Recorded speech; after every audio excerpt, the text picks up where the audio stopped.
The ethical philosophy of Saint Aquinas. Saint Thomas Aquinas is an Italian Catholic priest who belongs to the religious order of preachers or Dominicans. Saint Thomas Aquinas was born in 1225. The title Aquinas identifies his place of origin, Aquina, which belonged originally to the Kingdom of Naples and about 120 kilometers south of Rome. Thomas died on March 7, 1274. The Catholic Church honors him as a doctor, a title given to saints who are recognized as giver of particularly important insights in the understanding of Christian doctrine or faith.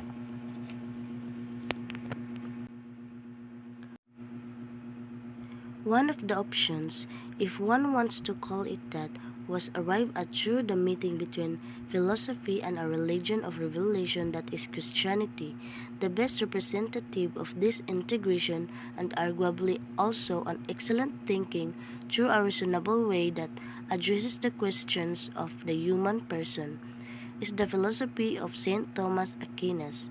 Thomas' systematic approach that is meant to guide human action is known as an ethics of natural law. While his metaphysics harks back to medieval times of belief in God, his ethical system endures until contemporary times in the moral guidelines followed and lived out by the religious believers who belong to the Catholic tradition.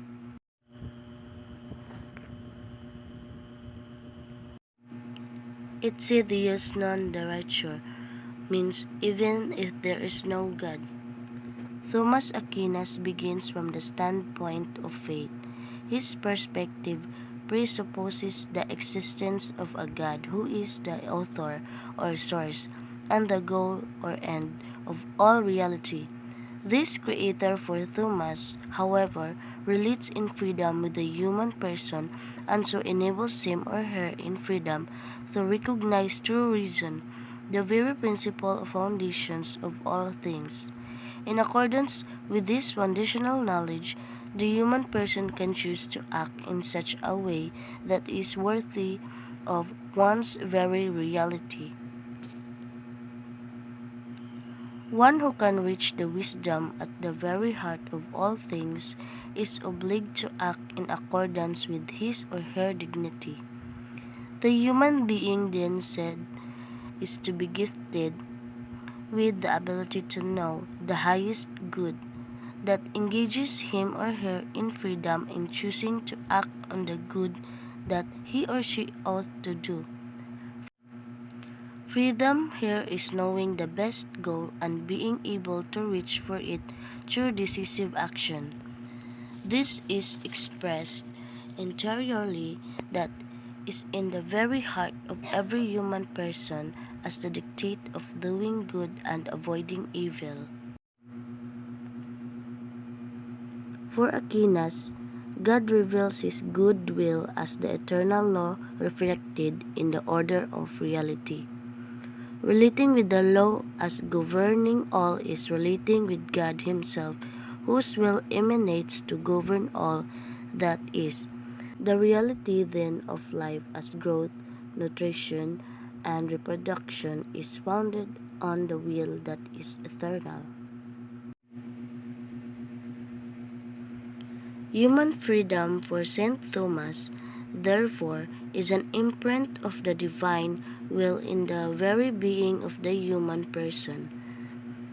The relationship between the eternal and natural law for him or her is expressed in the sacred book for Christians. Thus, since the creation of the world, God's invisible will, his power and nature, has been clearly seen, being understood from what has been made visible, so that people are without excuse, that can read in Romans 1:20.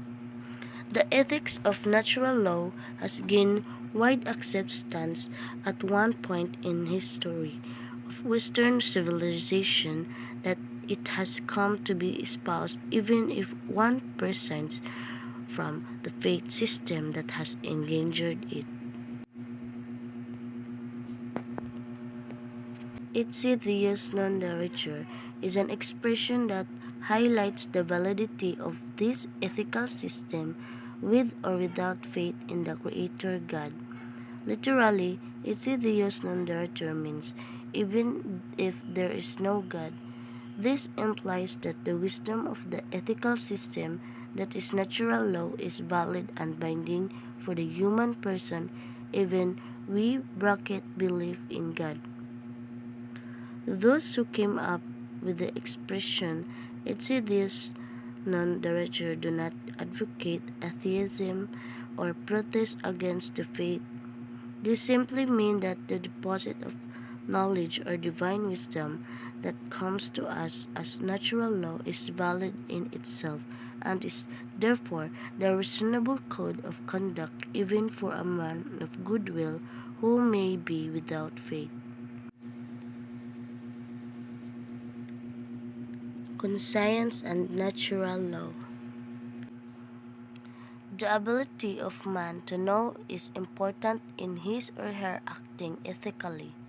Hence, if one follows St. Thomas' discussion on conscience, one is inclined to conclude that it is the proper functioning of reason in moving the human person towards an end goal that is fitting of his or her dignity.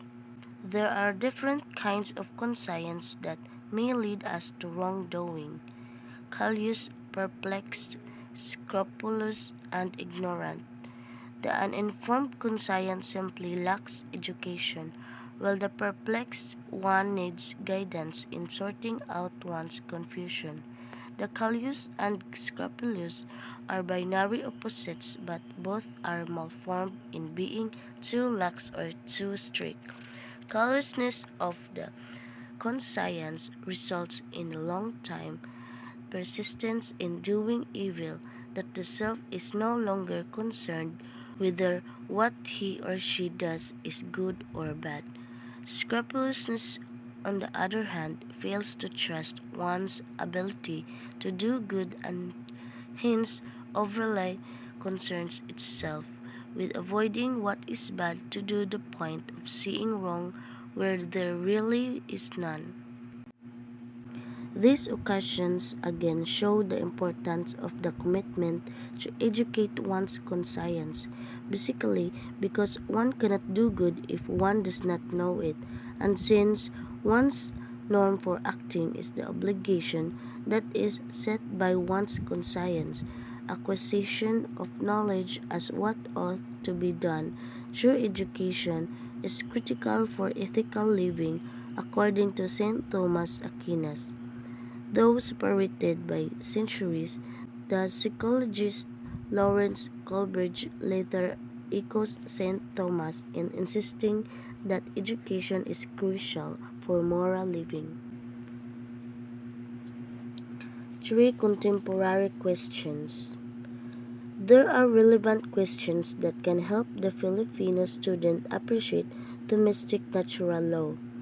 If we follow what has been earlier said, that natural law is man's participation in the execution of good and avoidance of evil through the use of his or her reason and will, then 3 questions that be originated from the writing of Alasdair MacIntyre can be appropriated to highlight the relevance of Aquinas today.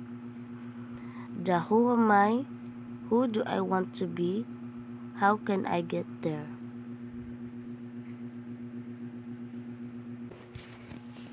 First question is the who am I?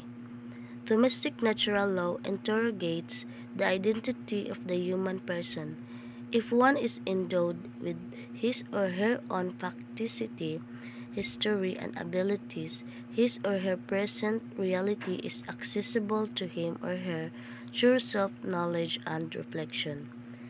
The reality of human identity is that it is something defined yet also always in process. The task of knowing the self is the point of departure for the task of building up the identity of the human person. Ethics for Aquinas is primarily a question of human identity, all human acts are moral acts, Aquinas said. Since it is through his or her acts that man defines himself or herself, the ethical man is the task of his or her free acts. Defining the self gives one a chance to clarify his or her goal. Hence, it is important to raise the second question: who do I want to be? The human person's self-knowledge is dynamic. That is, it is always open to the direction set by what one wants to make of himself or herself. Ethical acts give direction through freedom to build up the self towards a particular goal. Decisions are the basis of one's freedom in choosing what one wants to be. The self also considers the truthful transition to what one ought to be.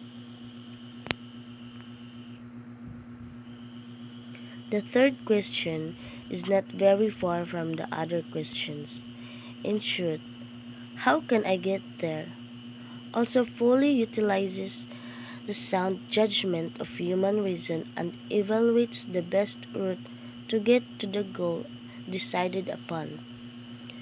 The human person does not only access reason to assess his or her personal identity and personal goal. He or she is also gifted with the will to command the self to go through the steps and hence be able to do the transition from knowledge to a fully determined self. For instance, if one wishes to get to the goal of finishing a degree, one starts with the reality of the self. Knowing what one needs to improve on supports the goal of graduating. Hence, if one's goal is to graduate with competence, one elects the daily, monthly, semestral, or even yearly tasks that ought to be completed. Professors, lectures, and even exams are then seen in this light as aids in reaching the goal. Furthermore, the self is not only a passive receiver of what transpires externally. One designs the path and cooperates with the situation to reach an end that has been reasonably set by the self. The rational imperfection of love in Aquinas. Although we have suspended God talk to make the case that natural law is relevant even for the human person without faith, the discussion of domestic ethics is incomplete if it does not end with the love that is directed towards God. Domestic natural law is not Christian simply because it is an ethics reconcilable or compatible with faith.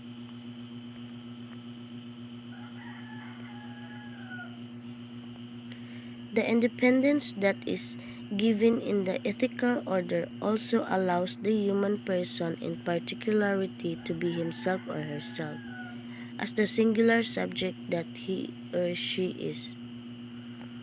That is, through personal reflection, decisions, goal setting, and praxis, the human person attains the full realization of who he or she is. In this sense, the human being is not merely a stand-in for the Creator God.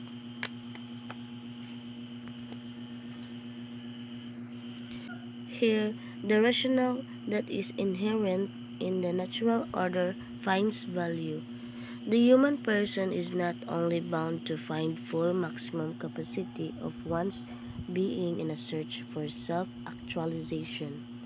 He or she is not designed to find perfection on his or her own but thoroughly relates with other human persons and all of creation.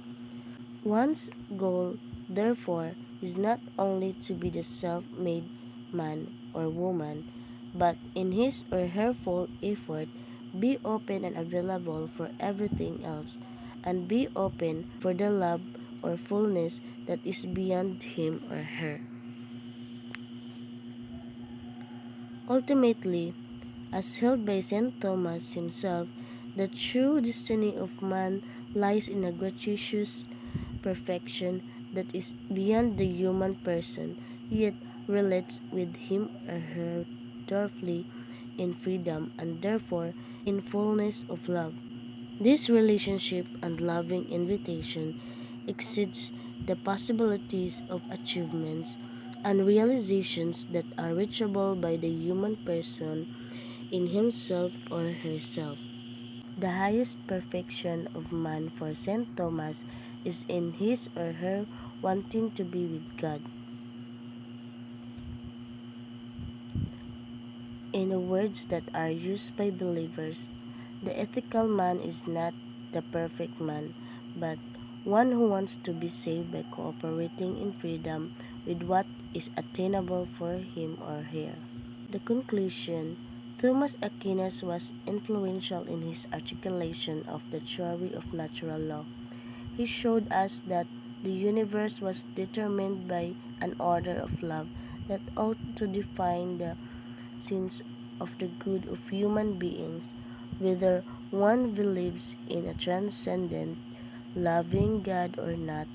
He showed how people could institute an order to things that was inherent to all beings that existed.